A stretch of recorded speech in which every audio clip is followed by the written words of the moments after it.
Jared Polin, FroKnowsPhoto.com, here with Paul, who took this really awesome picture of this Mercury and a big American car, and it was in, what, Germany? Yeah, Germany. All right, Paul, how you doing today?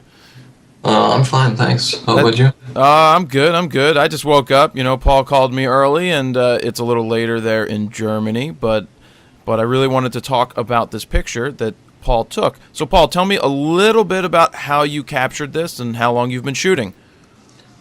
I've been shooting about 3 months or so now.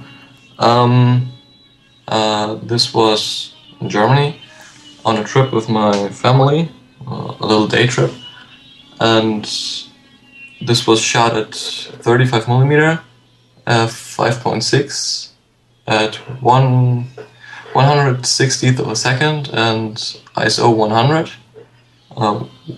with a D3000 and the kit lens, because I didn't have the 35mm 1.8 yet, but it was okay because bright daylight and yes. Yeah. So you've only been shooting for a couple months. Yeah.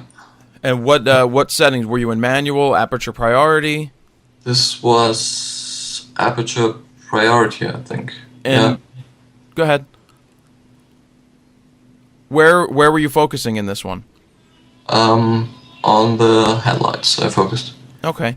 So tell me about the composition. You said that you first tried shooting it from behind.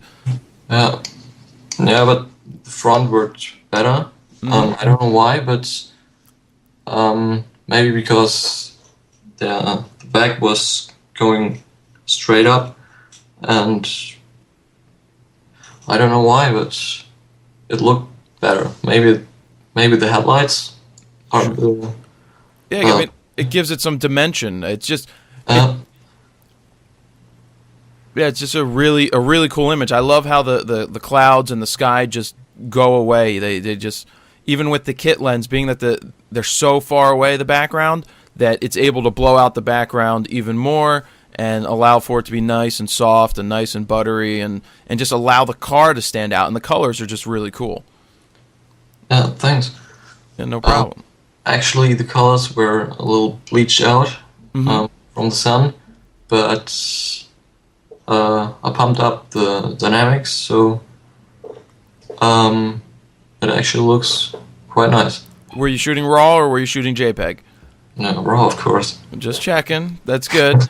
Well, and that allowed you to bring the color back and pump it up in the contrast and the saturation and the vibrance. And that's, was this what the scene looked like? Was it very representative of what the colors looked like when you were there?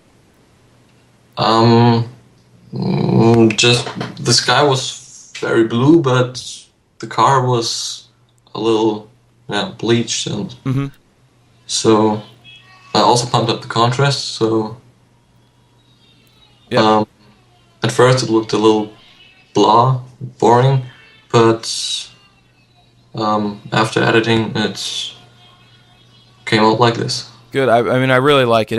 It's one of those pictures. I was going through the Flickr Photo Group, and it just, I clicked on it, and I was like, nice. It's just simple, and simple is very good in this case. It's framed well. Is it cropped, or is this how it was shot?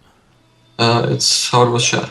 Awesome. So it's not even cropped. It's composed in the camera the way it was, and it just works. I mean, it works for me. So I liked it a lot. I don't know why. It's just one of those things that you see it and you go, cool. And that's really what photography is about sometimes. We don't need to overanalyze or totally rip things apart. If you like something, you like something. If you don't, you don't. And in this case, I just really liked what you captured here. Thank you. Do you have any questions or anything? Do you have any questions? Yes. I don't know. The filters. Which filters can be simulated at the computer and which not? Well, I mean, anything that you simulate at the computer won't be as good as if you did it naturally in the camera. In my mind. What type of filter are you looking for? Like a circular polarizer or something? Yeah, a polarizer. A polarizer you're not going to simulate very well. If you get a circular polarizer, you definitely want to use that on the camera, and that's going to be really good. That's Okay.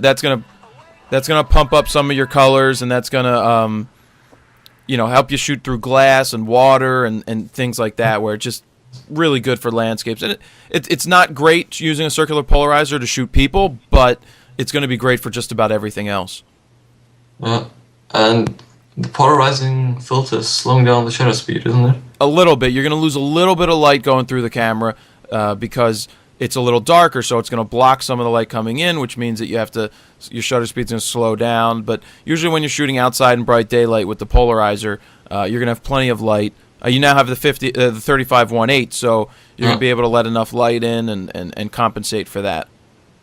Okay. Thanks. Sound good? Yeah. All right. Well, I thank you very much for submitting this photo to the Flickr Photo Group, and feel free to put any of them. Feel free to put more up anytime. Yeah, I'll do so. All right, Paul. Thank you very much. This You're welcome. Yep.